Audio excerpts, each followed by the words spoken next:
ഇന്ന് ഇൻസ്റ്റാഗ്രാമിൽ കണ്ടൊരു വീഡിയോ ആണിത്. ഐഫോൺ 17 പ്രോ മാക്സിൽ വന്ന ഒരു ചെറിയൊരു ഗ്ലിച്ചാണ് ഇത്. അലാറം പ്ലസ് അമർത്തി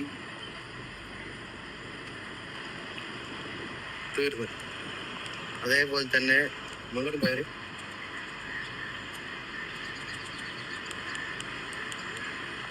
ഇതും തീർന്നു. അപ്പൊ നിങ്ങൾ പറ, ഐഫോൺ 17 പ്രോ മാക്സ് വേണോ അതോ ഒരു മാസം വെയിറ്റ് ചെയ്താൽ സാംസങ് S26 അൾട്ര വരും? ഇതേ 1 വീക്ക് മുമ്പ് ഈ പുള്ളി ഇട്ടൊരു വീഡിയോ ആണ്.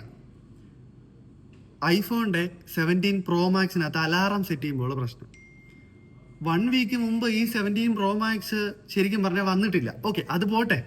അല്ല, ഈ ഒരു അലാറം സെറ്റ് ചെയ്യാൻ വേണ്ടി ഇത്രയ്ക്കൊക്കെ കഷ്ടപ്പെടേണ്ട കാര്യമുണ്ടോ? Hey Siri, set alarm for 2 PM. ഇത്രയുള്ള കാര്യം.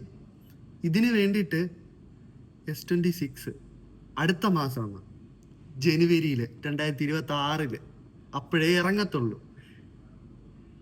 ഈ വീഡിയോ എന്തിനു വേണ്ടിയിട്ടാണ് ഈ പുള്ളി ഇങ്ങനെ ഇട്ടേന്ന് മനസ്സിലാകുന്നില്ല. എന്തായാലും ഓക്കെ, നിങ്ങൾക്ക് എന്തെങ്കിലും തോന്നിയാൽ കമന്റ് ഇട്ടു.